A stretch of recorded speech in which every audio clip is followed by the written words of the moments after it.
Rigathi Gachagua was today in Kiambu County attending a farewell mass where he made some very interesting remarks worth listening to here, for they are going to inform the basis of our analysis right now. Before we listen to Rigathi, let's see what Rigathi shared out through his X account. His Excellency Rigathi Gachagua, I joined the family of the late Mwalimu Geoffrey Murugami for his final farewell Holy Mass today at St. Joseph Catholic Church, Taruni in Limuru, Kiambu County. Mwalimu Murugami was a great patriarch, a teacher, an astute businessman, and a philanthropist par excellence. He touched many lives and developed his community through mentorship and kind actions. I have known him as a kind-hearted man, a transparent and straightforward leader since I was a young district officer in Kiamba and later in Limuru over the 30 years ago. My deepest sympathies to his immediate family, friends, and the people of Limuru. May Almighty God give you strength during this difficult moment. May the soul of Mwalimu Murugami rest in eternal peace and perpetual light shine upon him forever. Rigathi is confirming he was a Dio in Kiamba and later in Limuru. Rigathi serving as a Dio has been a topic of controversies, but today Rigathi is confirming he was a Dio in Kiamba and later in Limuru. Let's now listen to Rigathi Gachagua, for his remarks are going to inform the basis of our analysis right now. Listen to this. Unajua kuna watu walikuwa wanasema na huyu Rigathi Gachagua hana wafuasi Mlima Kenya, mbona watu watoki kwa barabara, hawakishi moto, hapigi kelele? Hiyo si tabia yetu. Sisi si watu ya kwenda barabara, sisi si watu ya kuwakisha tairi, sisi si watu ya kupiga kelele. Sisi tukiona tunanyama, iko siku tunafanyanga vile natakika.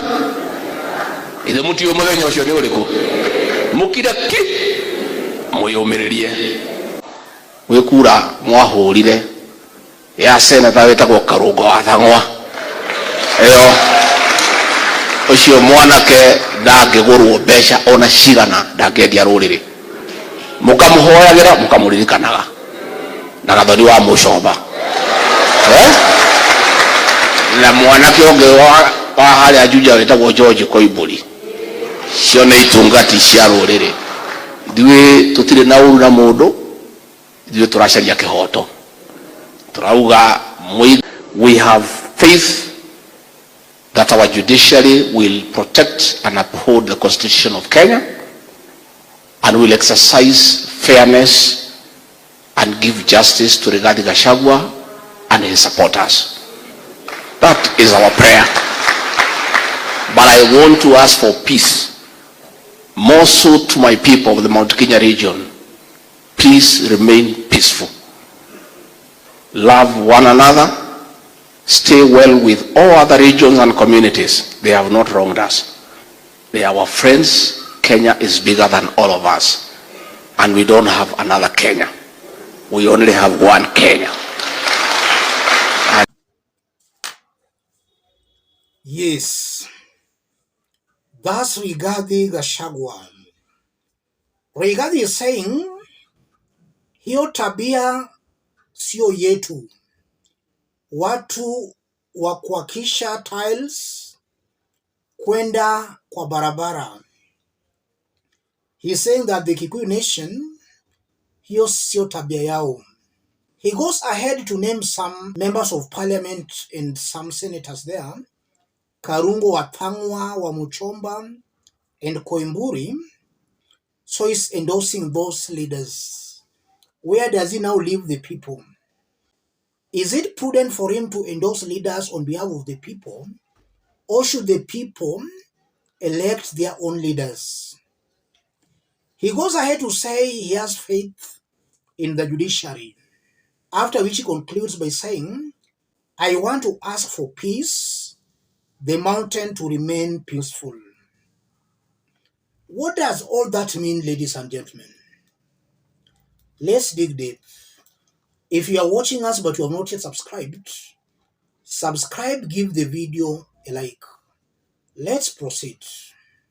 When Rigathi says hiyo sio tabia yetu, kuhakisha tire kwa barabara, kwenda barabarani, what does Rigathi Gachagua mean? Because in several locations, we have been seeing protests and demonstrations on the mountain.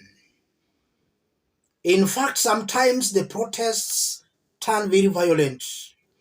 And even besides the protests and the demonstrations, we saw what happened at Uhuru Kenyatta's Northlands farm. Goons attacked and raided that farm. So when Rigathi says hiyo sio tabia yetu, what does he mean? We've seen protests on the mountain, not once, not twice. Rigathi is clearly lying to Kenyans in broad daylight.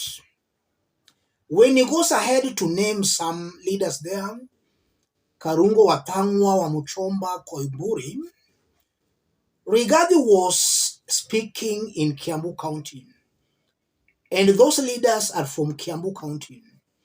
I'm seeing Rigathi Gachagua, who is endorsing those leaders for a re-election. The election is 3 years away. Rigathi is endorsing them in 2024. Again, I'm seeing Rigathi, who is very politically naive. And endorsing these leaders can deny the people that chance of electing good leaders for themselves. And just as we have been hearing some complaints coming from Nyanza that some leaders have not been delivering because of Raila Odinga, if that trend continues on the mountain, then these leaders being endorsed by Rigathi Gachagua might also not deliver, because after all, they know they have the backings of Rigathi Gachagua. So such direct endorsements can have a negative bearing on the people as far as development projects are concerned. Leaders who are close to Rigathi will not perform. When he says we have faith in the judiciary, Rigathi is talking too much than necessary. Let him just keep quiet on the court proceedings. Let him keep quiet. If he talks too much, those words will come back to haunt him. He'll be told, you told us you had faith in the judiciary. Why are you now complaining after the judiciary has ruled against you? Rigathi Gachagua has to keep his silence. It's still too early for him to praise the judiciary. He goes ahead to say, I want to ask for peace. The mountain should remain peaceful. I see that as an incitement.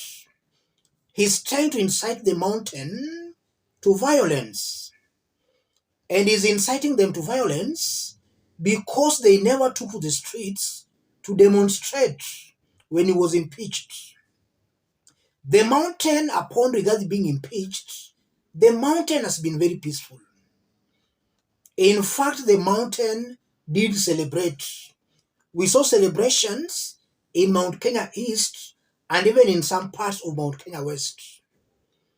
That might have angered Rigathi Gachagua, so he's trying to incite the people to violence, though indirectly. Rigathi Gachagua should stop inciting the mountain to violence. Above all, as I conclude, I'm seeing a Rigathi Gachagua who is still living in his own utopian world. He has got an inflated ego of himself. And let me repeat, if Rigathi will be successfully impeached, He'll die politically. New leaders will emerge on the mountain, and it won't take long before the mountain forgets about Rigathi. Of what benefit will the mountain support a Rigathi Gachagua who cannot even contest for an MCA seat? Of what use? A Rigathi Gachagua who cannot even hold a public office. It's very true and very clear. The mountain will abandon him. The day the mountain will realize that Rigathi is powerless, he can't contest, can't hold any public office, they will abandon him. Let me stop it there. If you are watching us but you have not yet subscribed, subscribe, give the video a like. Let's meet in our next analysis. Thank you.